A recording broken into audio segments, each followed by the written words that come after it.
And that is the yellow light of death, which I will be showing you how to repair. So first things, I take no responsibility for you damaging your PlayStation during this process. You can screw it up and it can break it. I'm just here to show you how to do it. It's not that difficult once you learn how, but you'll need a few things. You'll need a size 10 torque wrench. You'll need roughly a number 2 screwdriver. It's kind of a bigger one. A smaller one. This is a number 1, I believe. And you'll need this, which is called thermal compound. This is Dynex, they make it. It's a silver base. There are various different kinds you can use. Silver is just one of them. It's not the most expensive. And also you will need these. You don't actually need them. I like to have them just in case I need to pull a plug out that is being difficult. But you might want to have those. So first thing you're going to want to do is on the bottom here you can see a little plastic tab. Normally that has a do not remove sticker on it, and it says it will void the warranty. Because I have already done that, it doesn't matter. So, and inside of there is where you'll use the Torx wrench.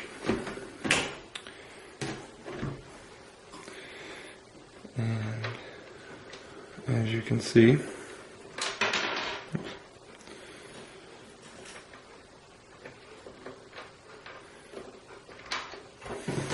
that sits in there like that, and that holds the plastic cover on. It's just hard to show while it's in there, but what you do is you pull this plastic tab out, like so, and the front cover just slides on and off. But like I said, I already removed my front cover just so you can get a better look at the insides of it. And you want to put that with the cover because you will most likely lose that at some point. My first time I did. Okay. Secondly, what you're going to want to do is you're going to want to take out the hard drive. Flip that. And you're going to want to use your smaller screwdriver because you will strip this little blue screw right here. Just ever so slightly unscrew it. And what I like to do is have cups like this. You can use styrofoam cups, whatever you want, shot glasses, little plastic cups, whatever. And I just take each bolt that I have and put them in one, depending on like what section I'm doing, and I'll tell you when that I'm going back and forth. And this, you just slide like that forward, and then it comes out like so. This is a 60 gig. You can buy a bunch of different upgrades. That was actually an original one. And I have one that I want to put in, but I have not done so yet. Okay. Alright. As you can see, there's a lot of holes on the front here. And they have arrows. Actually, I don't know if you can see them on here, but they have arrows and they're pointing to screws. And that's what we're going to be taking out now. Okay. So, now that we've got all those bolts removed in the front cover, we're going to want to lift this up. And this is where we start to get into the inner workings of the PlayStation. So the first thing you're going to want to do is a tab right here. You're going to want to flip up to remove the first ribbon cable. Just use your thumb, and it pops open. Here's the first connector. The ribbon cable is simple enough. You just get your fingernail underneath that black part and lift up. I'm going to set that aside. Okay, now that we've got the front cover off, Next thing we're going to remove is the Blu-ray drive, which is this.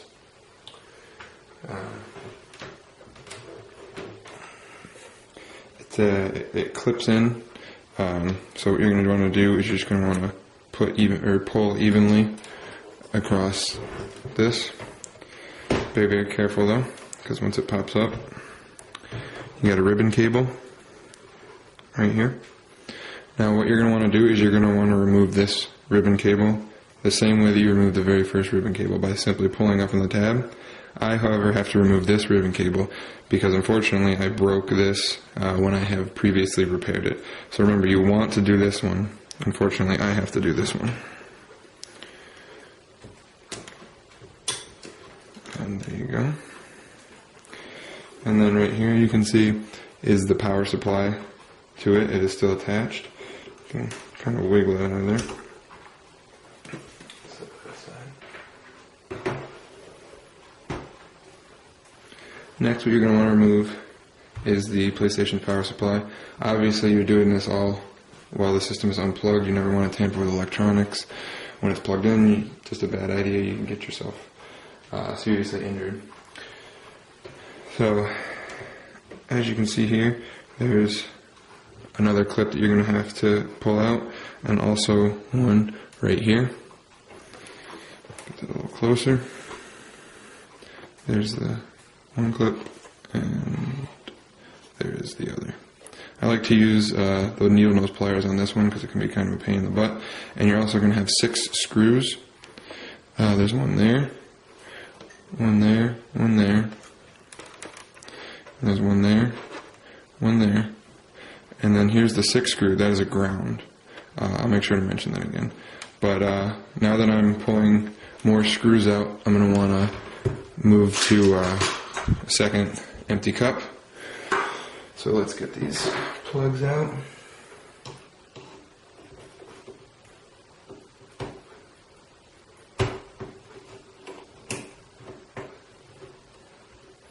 I want to be real gentle. If it takes a little time, it's fine. Got that one. And this one right here. A little bit more difficult, but got it. Now, one thing you want to look at before you pull this out is that these wires go underneath this little this little metal tab. You'll see it when you pull the power supply off, but just remember to put them back underneath there. I'll make sure to mention that again during the reassembly video. Then you want to get these 6 bolts.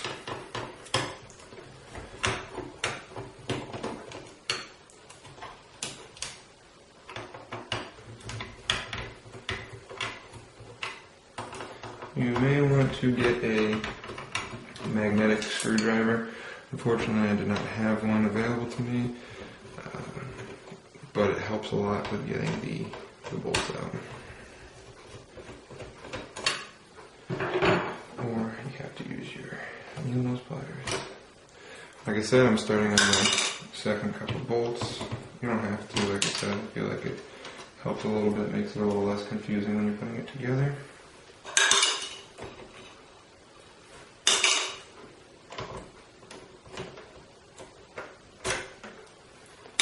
And those are all the same size.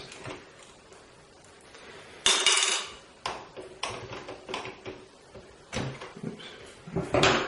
Let's do this one.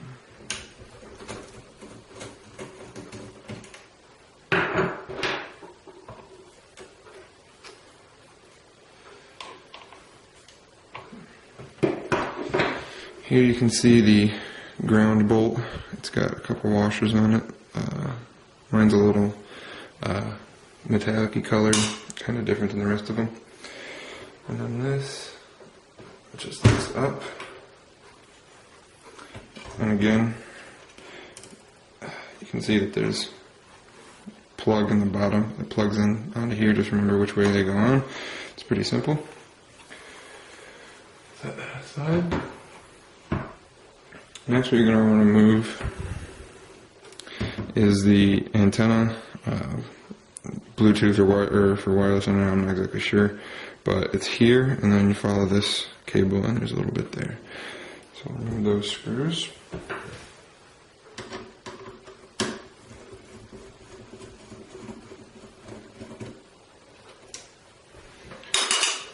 Still using the same cup.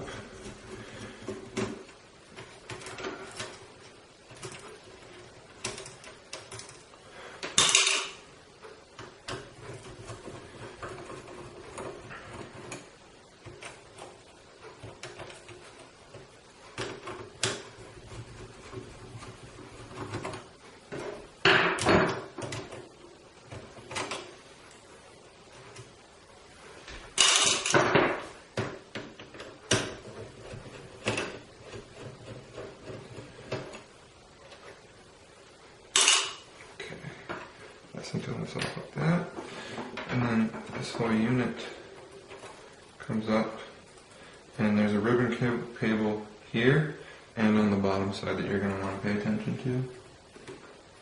So that one's going to slide up,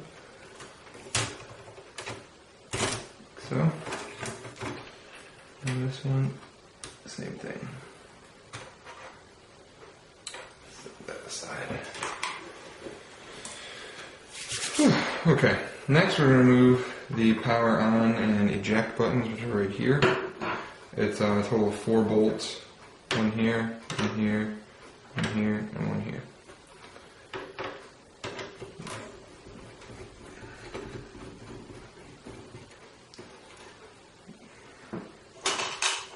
These ones have a lot thicker thread than the ones that we just pulled from the wireless.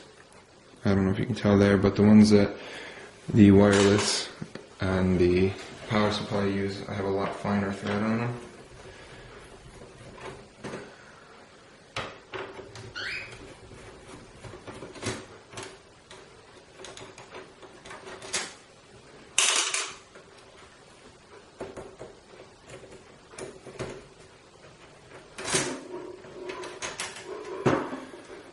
Careful so it doesn't come apart. And there's a ribbon cable you can see right here. You just pop that like so. And this all comes out like so. So this side. Okay. Now to remove the back part of the case, there are more bolts similar to what we have been pulling off. As you can see, there's one here, where is it? There's one here, and then there's one that's hidden behind here. You just have to pull these wires out, but it is back there. And then this one and this one, you're going to want to use your small screwdriver for, because they are both smaller.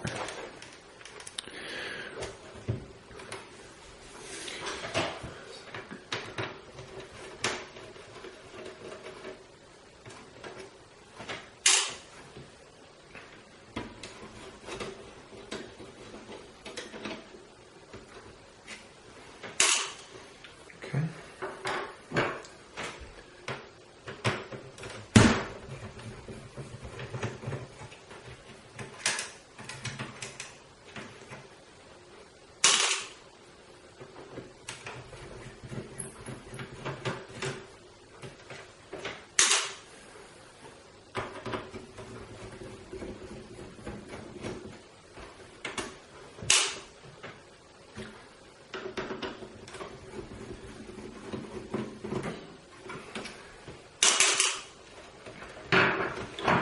These, you kind of bend the plastic a little bit and pull it like that. It is a pain in the butt to put back in, but it is necessary.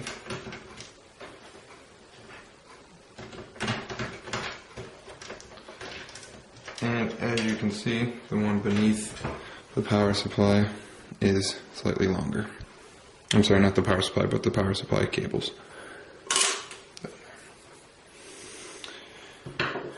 Okay.